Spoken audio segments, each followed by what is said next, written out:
No one tells you this when you begin your walk with God, that the closer you get to Him, the more you'll have to face silent, bitter, and hidden battles. You may sing on the worship team, pray for others, preach the gospel with anointing, but when you're alone in your room, when no one is watching, you collapse under the weight of temptation. Sometimes it's not even action, just thoughts that drift through your mind, images you thought you had buried, emotions you've tried to suppress. And what's even more terrifying is that sometimes you lose. No one knows.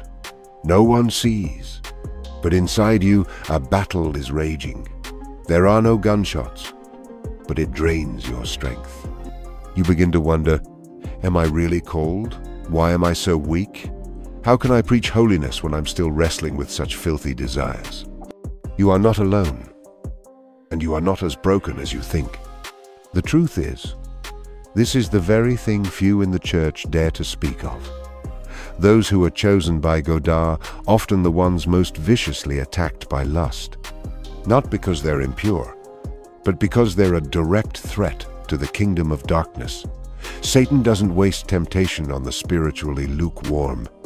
He targets those who carry fire, who speak with power, whose hearts burn for God.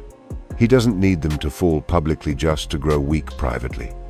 And lust is one of the most dangerous ways to do that. It's not just physical desire, it's emotional manipulation. It strikes the parts of you that have been deeply wounded. It awakens memories you thought were healed. It stirs old shadows and traumas you believed were long buried. It creeps in during your loneliest hours when you're exhausted, discouraged, and spiritually dry. It doesn't shout or kick down the door, it taps gently, precisely, in the moments you're most vulnerable.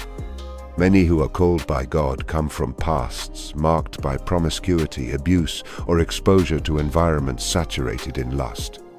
Even though they've been forgiven, even though they've been transformed, Satan remembers and he knows how to trigger those old patterns. Lust doesn't need a reason to return. It just needs a crack in your armor. A sleepless night, a moment of isolation, a single unspoken emotion, and suddenly you find yourself slipping into a spiral you thought had long since died. But your struggle doesn't mean you're weak. You're fighting because you've been called, because you're dangerous, and because God is preparing you for something so holy, so weighty, that darkness must attack you before you step into it. Every truly anointed one must pass through a wilderness where no one sees, where it's just you and God. And in that wilderness, God doesn't just give you weapons. He gives you a mirror to see yourself, to choose. Will you fight in your own strength or surrender fully to grace? The truth is, lust doesn't strike your external strength. It strikes the areas you haven't surrendered. Maybe it's pride you didn't notice. Maybe it's loneliness you've been denying. Maybe it's an old wound you've never dared to open even before God. And in that exact place, lust takes root like a weed in the dark, drawing spiritual nutrients away, stunting your growth. But here's the strange truth.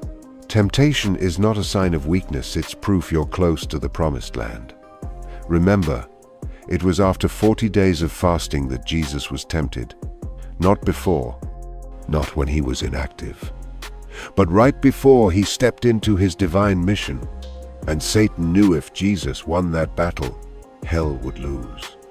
So he launched his most primal weapons: lust, power, and glory. So if you're battling lust right now, don't be ashamed. Be alert. This isn't your end, it's a warning. You're close, closer than ever to what God has prepared, and hell knows it. That's why it's trying to stop you with the one temptation you're afraid to speak about. It wants you to believe you're unworthy. It wants you to believe you're fake, dirty, disqualified. But what matters isn't how you feel. It's what God is saying about you. And the truth is, He knows. He has always known. Before He called you, He knew you'd face this battle. And He hasn't changed His mind. He didn't choose you because you were flawless. He chose you because he sees what you don't see yet. That you can overcome not by hiding it, but by leaning entirely on him. Victory doesn't come from absolute effort.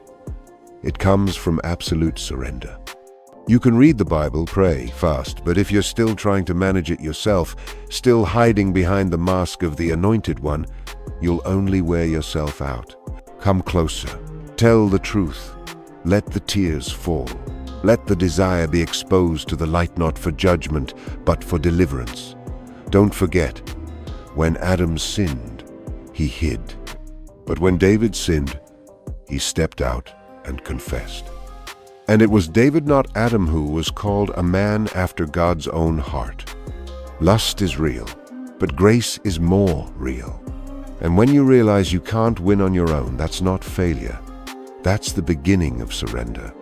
You are no longer a slave to sin. You are a child of God. No matter how many times you fall, the cross still stands. The hands with scars are still open, and his voice still whispers to your spirit, I have chosen you. I see it all, and I will never abandon you. One day, the silent war you are enduring now will become the powerful testimony that rescues someone else. You'll look into the eyes of another who is in pain and say, I've been there. I've fought that battle, but I wasn't alone, and I'm not the same person anymore. You were chosen, and because of that, you were attacked. But you are also protected, and you will overcome not by your strength, but by the resurrection power of the one who died and rose again for you. Don't give up. You were called for glory.